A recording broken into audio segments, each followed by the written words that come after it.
Hello, everybody. Welcome to our panel. I'm John Truscinski. I'm the Director of Resilience Planning at CIRCA, which is the Connecticut Institute for Resilience and Climate Adaptation. We are a multidisciplinary climate research institute. We're housed within the School of Marine Sciences at the University of Connecticut. And today I'm going to talk about Resilient Connecticut, which is a project that we are focused on currently at CIRCA, primarily in Fairfield and New Haven counties of Connecticut through the HUD National Disaster Resilience Competition. So the title of my talk, Exercise in Multi-Scalar Planning. I'm just going to give a kind of a brief overview of some of the concepts within our project, and then you can check out the rest of the presentations. So CIRCA was set up initially in 2014 after a series of major storms hit the Connecticut coast, caused widespread coastal flooding. Tropical Storm Irene, Superstorm Sandy caused a lot of widespread damage.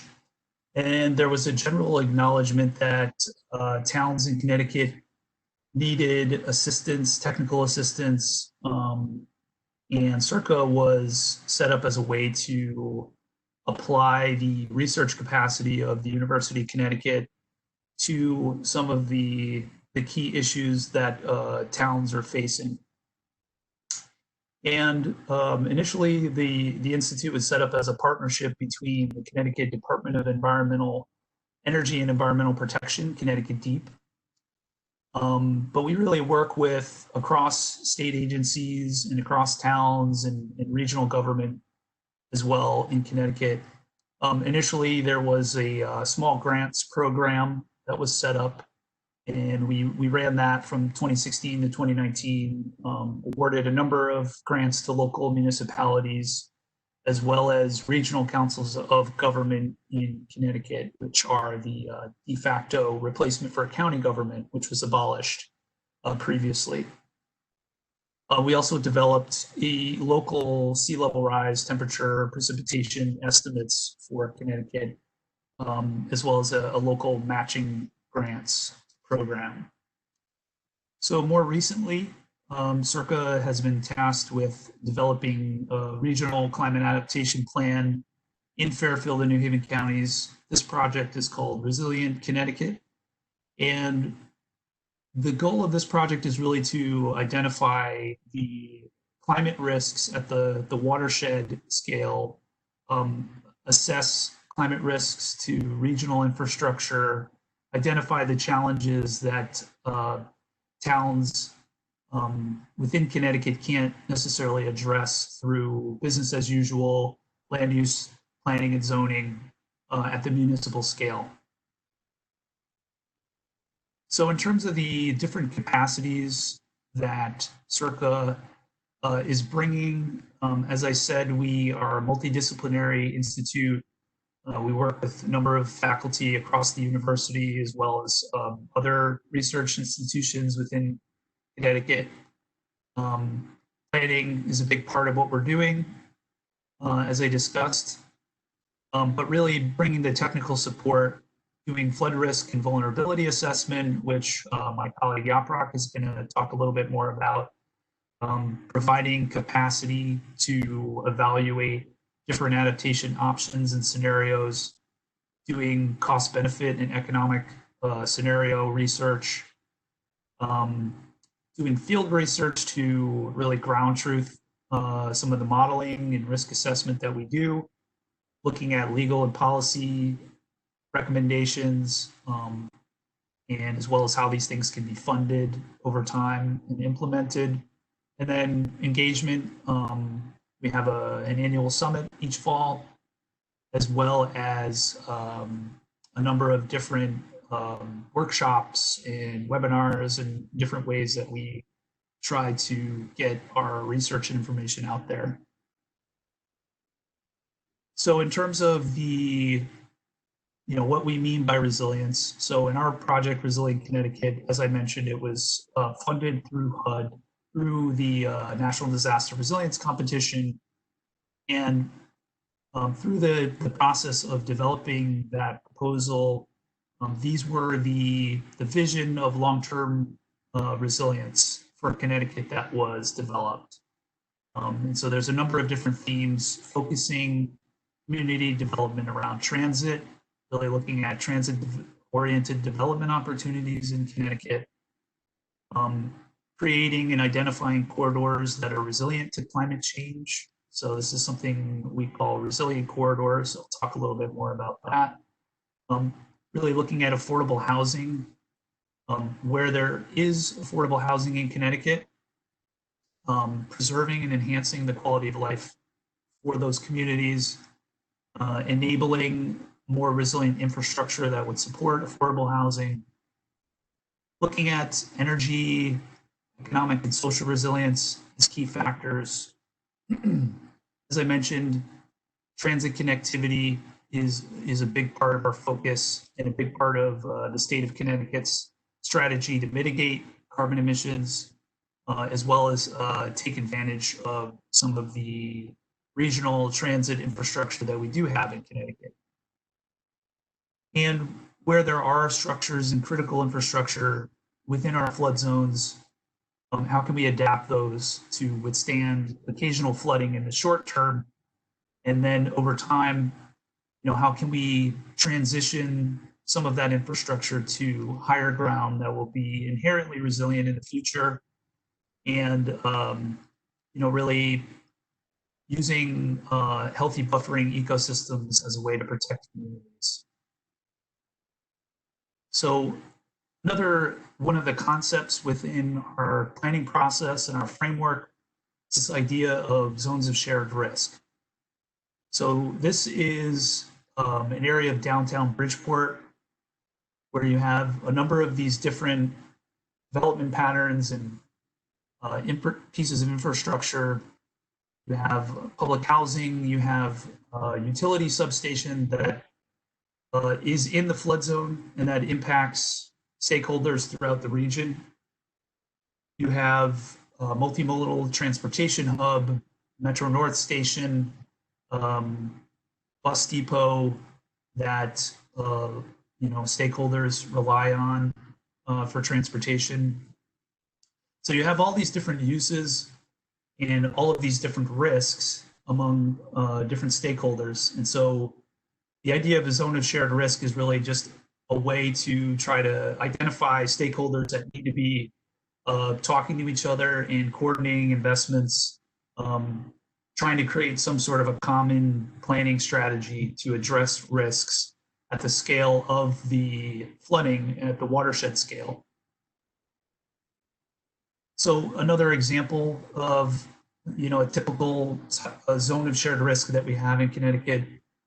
This is a state-managed road, Route 146, that runs across several towns along the coast. It has a number of low-lying spots that often flood chronically during nor'easters and coastal storms. So the idea is that these towns really need to work together with the state across these different scales of planning to address this piece of regional infrastructure. And so it's not necessarily something that each town can budget for and plan for and solve on their own. So the idea of the zone of shared risk is really to identify the scale at which decision-making and investment is appropriate to the challenge. So another key concept that kind of comes out of this is the idea of resilience corridor. And so this is something that was developed as a concept through our proposal. And it's really to identify the areas of high ground. So in Connecticut, somewhat unique in that we have these low-lying patches where we have development along the coast, but we also have these north-south running ridge lines, which, due to their elevation are inherently resilient. And typically we'll see that evacuation routes, egress routes during emergencies and during storms, communities can take advantage of these egress routes in high ground areas to get out of harm's way when there's a storm. So as a short-term strategy, the resilience corridor is really just about, getting people out of harm's way. Over the long term, the resilience corridor is an idea of shifting development to high ground elevations, areas that we know will be inherently resilient in the future to sea level rise. And so these schematics are typical of the type of development patterns that we have in Connecticut, where we have often critical infrastructure, wastewater treatment, energy infrastructure that is at risk in some of these low-lying areas. And then we also have a lot of residential development where there's clusters of houses that are low-lying. And so this is really a way to think about how we can shift development to a more resilient structure in the future. So as I mentioned, Connecticut, due to its geology and geologic history, we have these low-lying areas that are not uniformly distributed across the coast. There are patches, and so that also makes it interesting in that each one is unique and requires a unique approach, a certain creativity to the planning process to figure out what a more resilient future looks like for these areas. So in terms of managing the decision-making and the investment process, the planning process across these different scales, Connecticut is a home rule state and relies heavily on local municipalities to do planning and fund projects, fix problems, and but these are pretty challenging issues that require additional support, additional resources. So more and more in recent years, regional councils of government, which are metropolitan planning organizations, or MPOs, have been taking on the role of multi-jurisdictional planning, doing long-range transportation planning, multi-jurisdictional hazard mitigation planning to kind of connect some of the resilience and adaptation planning across towns. And then as well, we have state government. We have state agencies that all do capital planning and asset management planning that requires coordination with the MPOs and with local communities. So when you look across all of these different jurisdictions and scales of decision-making and planning, it's a pretty complex web that you see here. And these are the two counties that are the focus of our project. So this is just an early attempt for us to sort of identify the overlapping stakeholders and overlapping jurisdictions.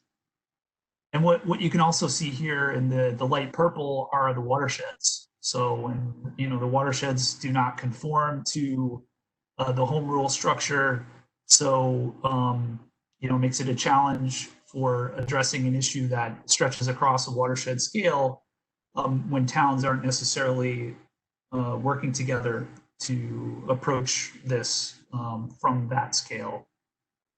So it makes it challenging to coordinate between all of these different things, but that's what we are attempting to do through our project. So this table, just to close out, is sort of the way that we are thinking about these different scales and individuals, towns, regions, and the state, and these different stages of identifying projects, designing them, and then the implementation, the revenue and the funding that's needed, and just the different assistance and capacity that's needed for each of these different scales. And so this is a way that CIRCA has been trying to look at each of these different scales and really tailor the research and the capacity development that we're doing to each of these different levels of decision making. So that's my overview of Resilient Connecticut and some of the ways that CIRCA is working across scales and time horizons.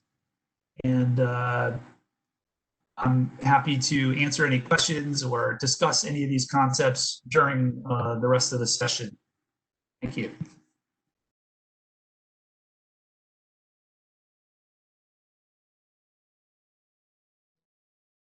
Hello, my name is Yaprak Onat, and I'm the Assistant Director of Research at UConn CIRCA. I'm happy to introduce you CIRCA's research initiative to multi-scale assessment of Connecticut's coastal vulnerability. What you see is the picture of the city of West Haven. As you can see, there is a coastal development here and river coming and merging with the natural conservation area opening up to the estuary. And there are critical infrastructures, reservoirs, there are piers here for coastal defense and then beach recreation. And they are all under the impact of the climate stressors coming from the sea level rise, storm surges, and the waves. This is a complex environment, which requires not one type of one-fits-all solution, but a multidimensional solution.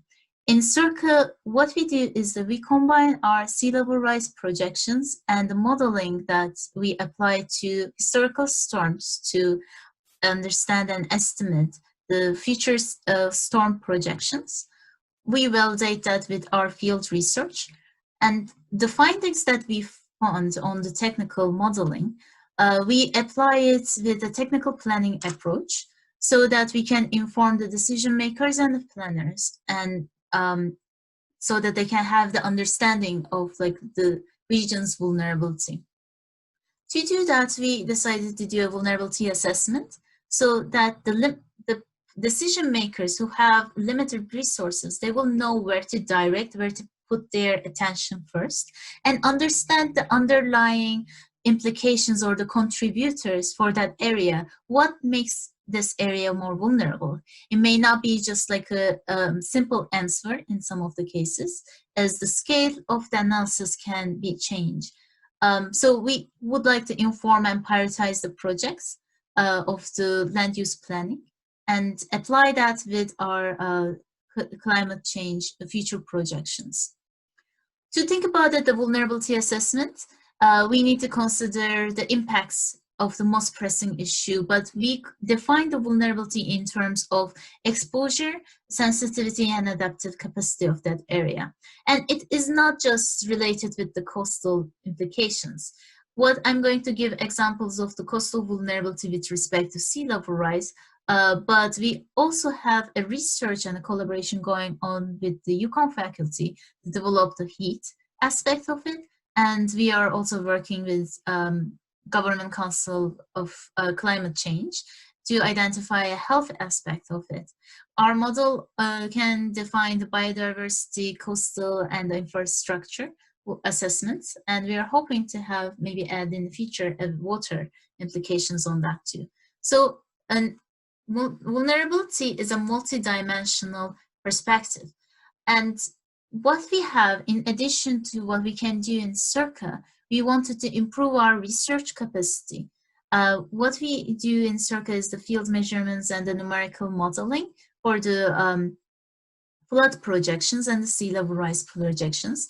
We are working with the engineering companies to apply our approach and also identify this vulnerability assessment in a more regional scale.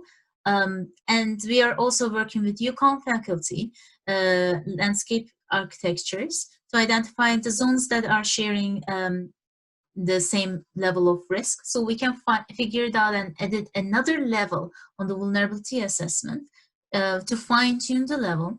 We also working with the economists and Yale University too, to identify what will be a quick cost-benefit analysis for that region, and in terms of their zones of shared risk part. So it will be like a preliminary assessment to identify where we can actually apply a resilience corridor to save that zones of shared risk to a higher ground. And we are also working with UConn law professors to identify policy implications of these climate change impacts. We are very happy that UConn CIRCA made an effort to pass the Climate Change Bill, Public Act 1882, which accepts the upper level of sea level rise projections as 20 inches by 2050 for Connecticut shorelines, and also that research needs to be repeated every 10 years. So there is a combination, and all of these are linked with each other, and they are actually pieces of like a bigger puzzle of the vulnerability.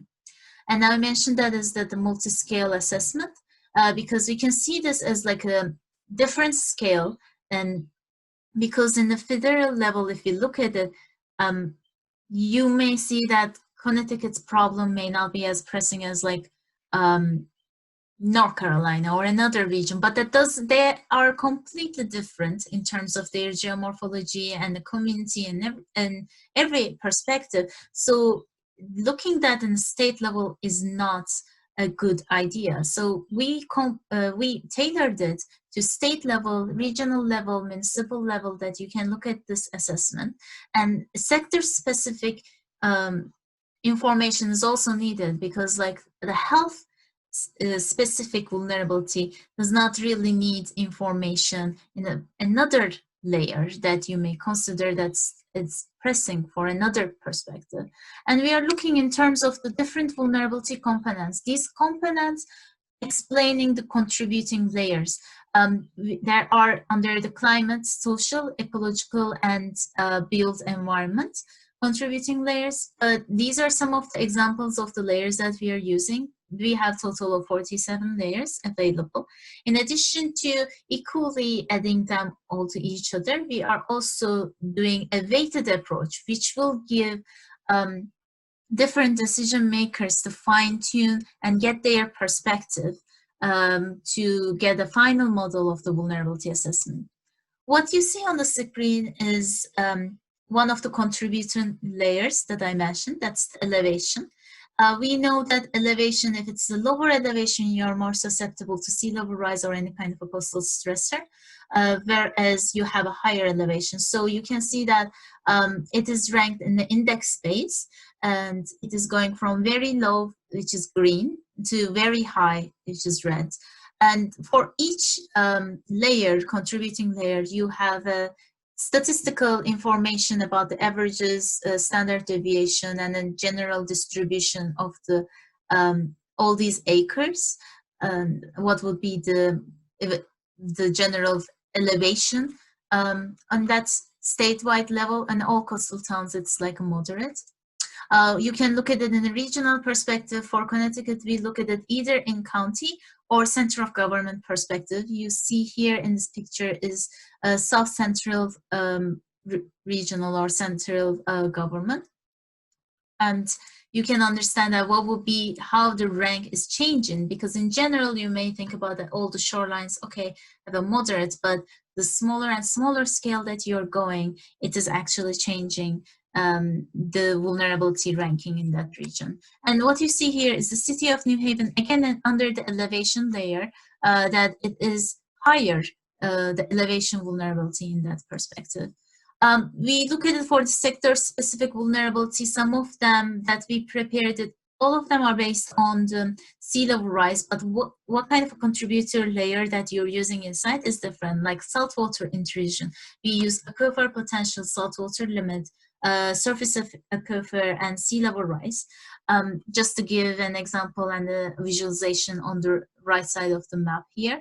But erosion layer is going to be different, and the social layer is going to include the difference. So you can, since all these layers are available on our website and is a database, any GIS professional person can combine them, aggregate them, and prepare their own sector-specific vulnerability. So if you look at it, the coastal vulnerability, we looked at it in two perspectives. Like I mentioned, it's like one is the weighted and the other one is the equal weighted option. The equal weighted option is the first stage that we start, where you can see here is that the city of New Haven has like compared to all the coastal towns, is like 20% higher vulnerability, and it is in its SCROC, like the center of government, it is like also 20% higher vulnerability. But it also helps you to identify the zones that you can see more red, and click on it and understand like what are the contributing layers on that. So you can see that for each region, actually, for Morisco, there's the airport here, and surface material, and it's under the high tide, and health insurance and disability is more dominant here. That's causing the redness in this area. On the other hand, in one, it's more elevation, wave impact, and saltwater limit. So the tool allows you to look the contributing layers and then give a sense of like what will be the general coastal vulnerability, but also helps you to play around the different weighting options for exposure, sensitivity, and adaptive capacity of that region to build a little bit more awareness and then the visualization. But with our approaches, we are hoping to engage with the different decision makers, and then we are also engaging them to fine-tune this model so that different perspectives, different layers combined can give actual visualization of the coastal vulnerability, or in general inland vulnerability in that area.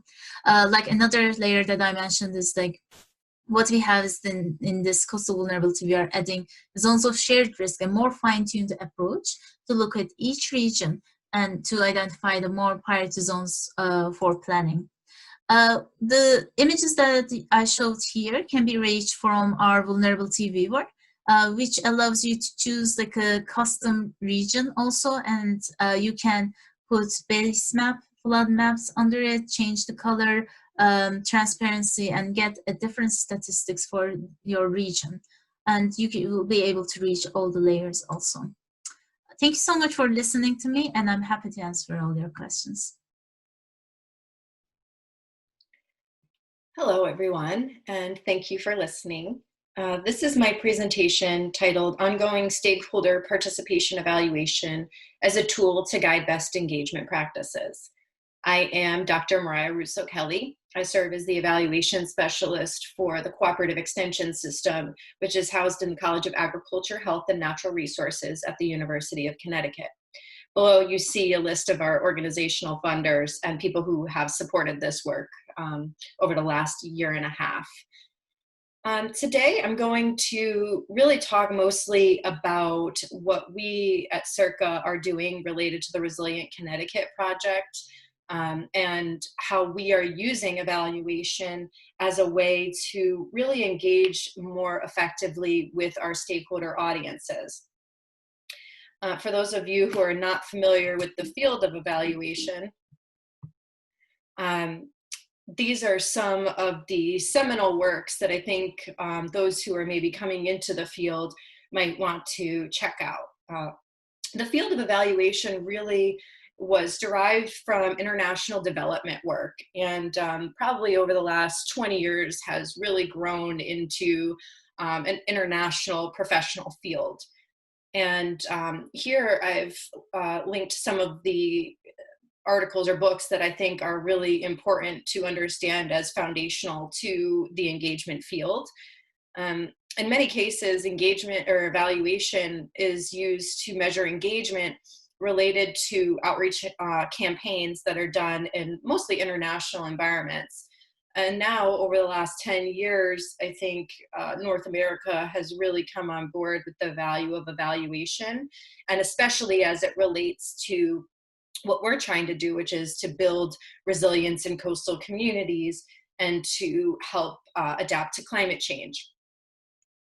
And at first, I think there was, maybe 20 years ago, the focus wasn't on evaluation of environmental outreach and engagement. as much as it was more about communication campaign evaluation. And over the last 5 or 10 years, the field has really pivoted, and the environmental evaluation subgroup has really grown. And here I've displayed some interesting work that really talks about how monitoring and evaluation is being applied in climate adaptation and resilience planning contexts, similar to what we are doing. But like I said, much of this work is done in international development context.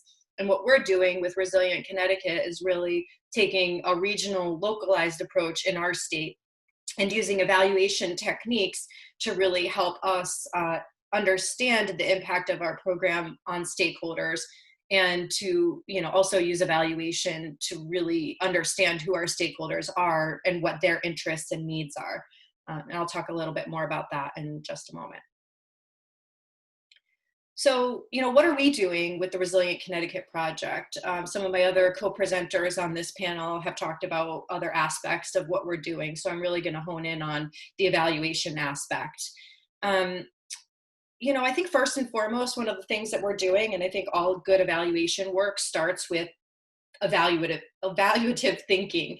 And this is the idea that, the evaluation is really embedded in everything you're doing as part of your project. And it starts with a mindset and an openness and an attitude of inquisitiveness that I think is important for understanding and being open to, what that data might be telling you once you collect it.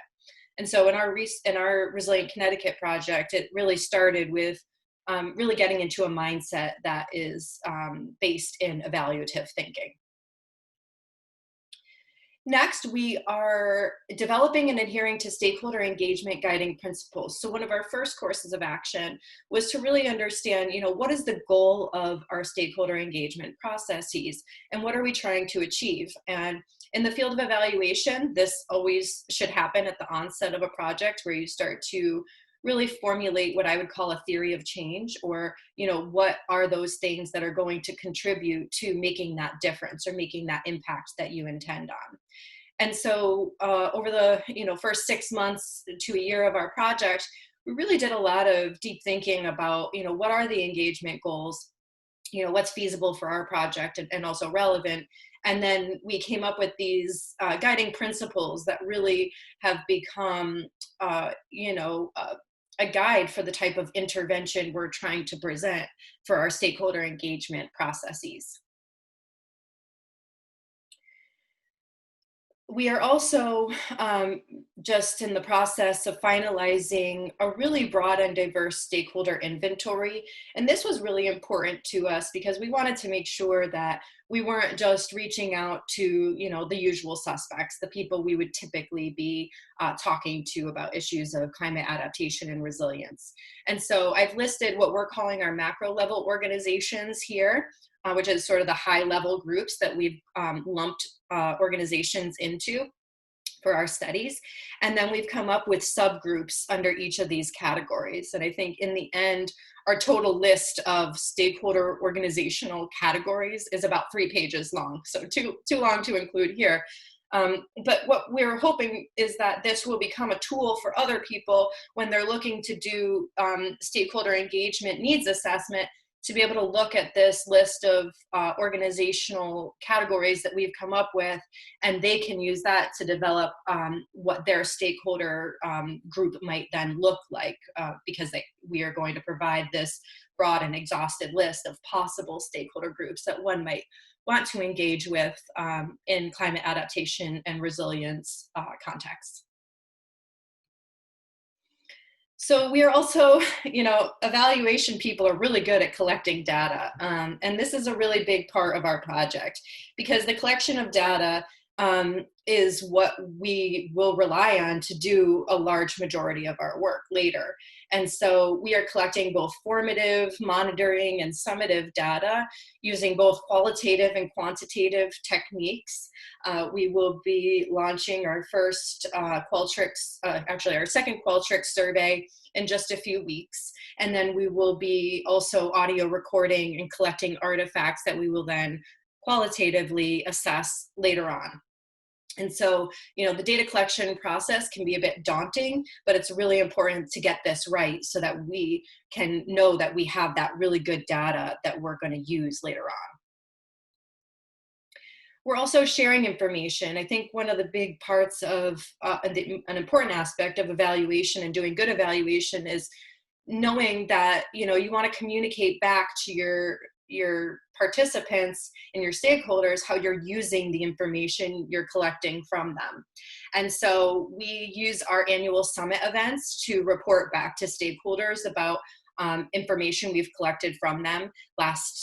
During the last annual conference or the annual summit, we presented the stakeholder engagement goals to a very large group of people and got their feedback on it. And this summit hopefully will be presenting on the needs assessment, the stakeholder needs assessment data that we'll be collecting over the next couple of months. And so we keep trying to create these feedback loops where we're not just collecting information, but also sharing back with our stakeholders the type of what we find, and look to them to provide further feedback or insight about what our findings are. And ultimately, all of this data is being collected so that we can use it in some way. And our team is really dedicated to data utilization and trying to figure out how do we collect information from stakeholders that can help inform our process, that can help us improve, what we're doing. And some examples of this are, in our first survey, we asked people the types of topics they would be interested in learning more about. And that then became the focus of some of the webinars that we presented over the last couple of months.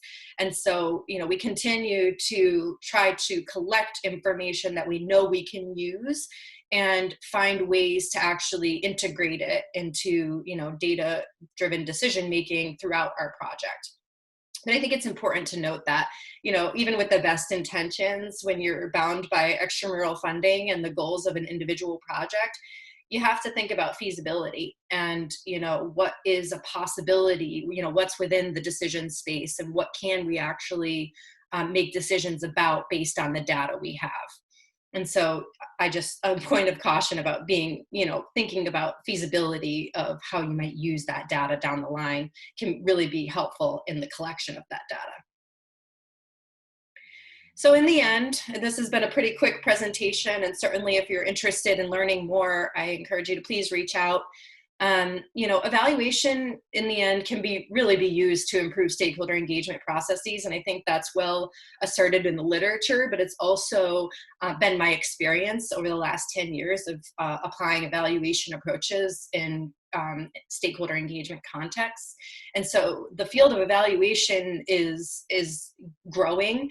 And most research universities have those evaluation resources at hand. And especially for those of you who are at land-grant universities, many extension outlets have evaluation professionals like myself who are ready and able to support assessment of different outreach and engagement projects that you might have. And ultimately, you really have to be purposeful when you're doing this work and understand what the goals are and what you're trying to measure. Like a lot of things, it could get carried away with, all kinds of data collection to address all kinds of different things. But ultimately, it's important that early on at the beginning of the project, you really sit down like we did and come up with what are those goals so that you can really develop a measurement protocol that is very much in line with those goals. And it also helps guide the intervention in that, your intervention will be based on whatever those goals are that you set out at the forefront of your project. And lastly, I believe it's vitally important to coordinate with your other researchers and other evaluation folks who might be working as part of a similar project. It's just really important to know when people are doing data collection so you can time yours appropriately, who other people are collecting information from and how.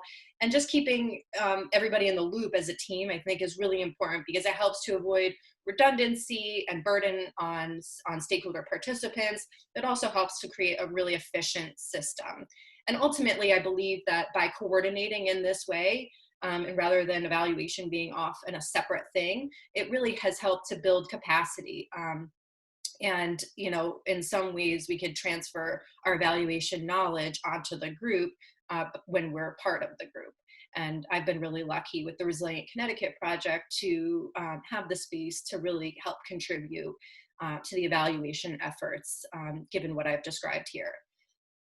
Please, if you have any questions, do contact me. I'm miriah.kelly@uconn.edu. And if you have any questions, I think in the live session, I'll be available to answer anything you might have on the 16th of July. So take care, everyone, and thank you for listening. Hello, everybody. I'm Dr. Joanna Wozniak-Brown. I'm the Assistant Director for Resilience Planning at UConn CIRCA. CIRCA is the Connecticut Institute for Resilience and Climate Adaptation. And today I'm going to be presenting on reimagining collaborative planning as a community of practice to increase adaptive capacity. And this is part of a panel presentation called Research Universities as Climate Resilience Planning Partners. Several of my colleagues have already presented, and our Director of Resilience Planning, John Truscinski, explained a little bit more about the Resilient Connecticut project, so make sure to check out those presentations if you haven't already. Basically, if you hadn't seen them, Resilient Connecticut is a project based in Fairfield and New Haven counties. It's a climate vulnerability and resilience planning project to address the unmet needs following Hurricane Sandy. The grant is from HUD, but it is administered by the Connecticut Department of Housing. In our grant, we had said that we would establish a citizen advisory board, which is pretty typical of large-scale technical or planning projects. And these citizen advisory groups will typically receive products or milestones and review them and provide feedback to the project partners, who will then go on to revise them. So it's typically a one-to-one or a one-to-many relationship. We had said that they would advise on individual projects, including regional, municipal, and site plans, and that the advisory group would be comprised of municipal and regional government staff, design and engineering consultants, business community, and citizen interest groups. In Connecticut, we don't have county structure, but we do have regional planning agencies, which are councils of governments. And so they serve as large-scale planning partners for the municipalities, and they tend to have a lot of GIS technical skills. At the moment, CIRCA is already fortunate to have several advisory groups. One is SAFER, which is State Agencies Fostering Resilience. And this group came out of an executive order from Governor Daniel Malloy. And they also assisted in the phase 1 and the phase 2 grant applications for this project. That is comprised of several different departments, well, more than several, about 13. And they are regularly updated on the project. They advise us on different activities that we're taking. And then we also ask them to make sure that we're on track and providing the resources that they would need. We also have a CIRCA steering committee, which is an interdisciplinary committee of folks from state departments, but also different departments across UConn. So we have the benefit of really tackling the interdisciplinary and wicked nature of the climate change problem with these two advisory groups.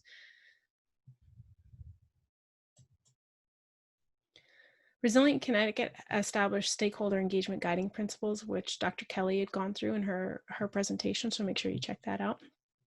But we worked through these and made sure that we established stakeholder engagement principles to check, to make sure that we are engaging stakeholders in a meaningful way, and that we are developing products that are responsive and appropriate for the scale of the issues that we'll be facing from the effects of climate change. So in looking at establishing a citizen advisory group, a number of these pieces are priorities. For example, co-create knowledge with collaborators and stakeholders, establish a foundation for longer-term regional resilience planning and implementation, and focus on developing resources and capacity that meets the needs of communities.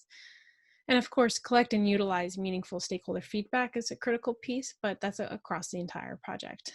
We thought that with the Citizen Advisory Group, we had a real opportunity to develop deep, meaningful engagement that will create a relationship structure that will last beyond the project, so that no matter what happens after the Resilient Connecticut project ends, there will be groups that are engaged, focused, and knowledgeable about their options with climate change and working together to solve them. I'm a planner myself. I actually previously worked at a council of government, so I did regional planning. And at the COG that I worked at, it was 21 municipalities, ranging from urban to suburban and rural. And we had a lot of different responsibilities, but the aim of that kind of planning was always collaborative planning. And that is an approach to bring planners, planning agencies, diversity stakeholders representing different interests, and having an orientation towards the development of a shared vision on planning issues of central concern. So that kind of concept is quite similar to the community of practice concept, which Dr. Wenger has defined as communities of practice are groups of people who share a concern or passion for something that they do and learn how to do it better as they interact regularly. So it's a little bit different than a citizen advisory group, because you don't usually hear the words passion or even concern when you talk about a citizen advisory group. And the goal of a citizen advisory group isn't necessarily for the group to do better. It is to inform the project to do better. But at Resilient Connecticut, we felt that this was an opportunity for all of us to do better, not just the project partners, but we wanted to be of assistance and service to the members of the community of practice. So the three pillars of community of practice, as Dr. Wenger has established, are the domain, the community, and the practice. There are a lot of other components, but these are the three main pillars of the infrastructure. So with domain, we have a shared competence, and the community, they interact and learn together. And they have something to gather around, whether it's a common cause or a common problem, or a professional development opportunity that they all want to work on together. And then the practice is actually where, where that work actually happens. And it's a shared repertoire of resources. It's experiences, stories, tools, and ways of addressing recurring problems. So the practice is really the actions that the community takes around a domain. And you'll see in this diagram that I've set here is it's different from the citizen advisory group traditional model. This is many to many, as opposed to one to many or one to one. So this is a shared opportunity for members to learn from each other. So in the Resilient Connecticut project, we are calling our community practice the Resilient Connecticut Collaborative, or the RCC. And it's going to be a facilitated community of practice.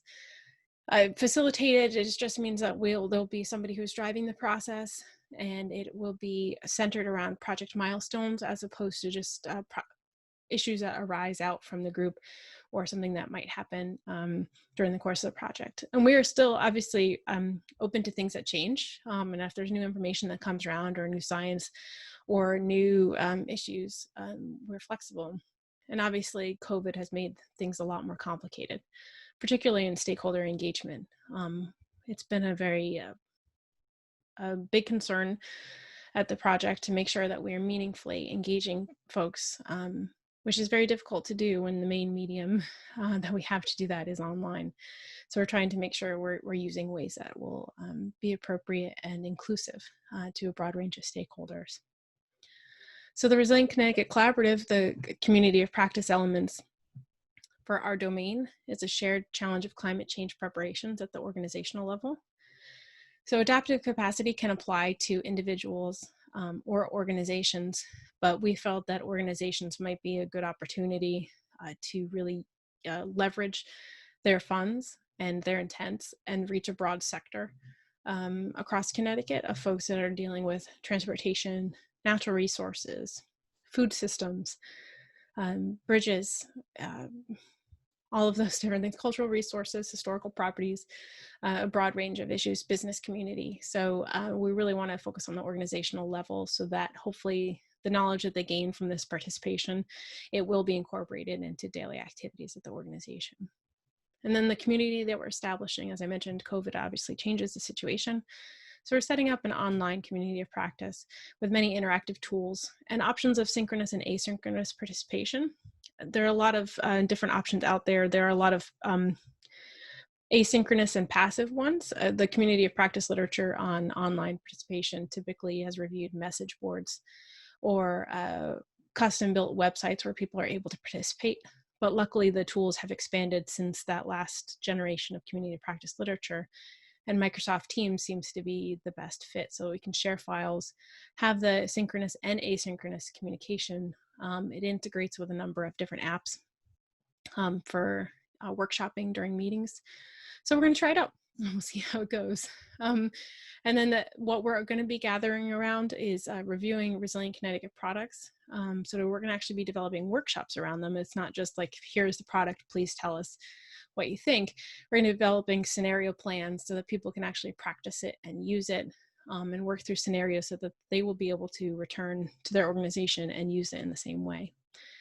And the practice is going to be our shared experiences and documents. One of the critical pieces that come out of community practice is our shared products that the community itself develops.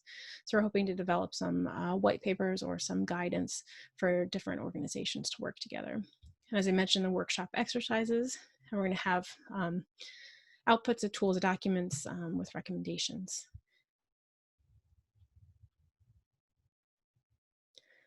So how does a community practice fit with adaptive capacity? There's been a significant literature on adaptive capacity, and I won't go into the deep literature review because that's far beyond the scope of this presentation. But for the community of practice model, these are the components of adaptive capacity. But we felt that the opportunity to leverage organizational adaptive capacity in the community of practice framework, we could best leverage the knowledge and information use and the networks, as I discussed before.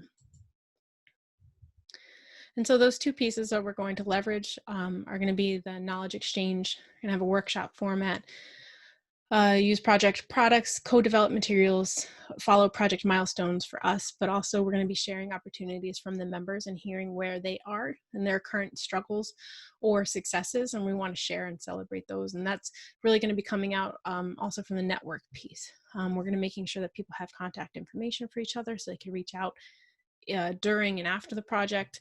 We're going to celebrate wins. We're going to have regular communications so they know what's happening with the project, but also communications with the collaborative and how we're making progress. And then we're going to have interdisciplinary groups, making sure that people are interacting across the sector so they are moving beyond their own networks and expanding their network to deal with climate change.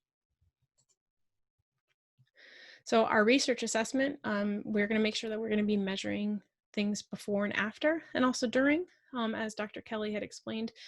We're doing a robust stakeholder engagement evaluation, and we're having surveys at the beginning and end of the project, and the RCC is a discrete portion of the overall evaluation.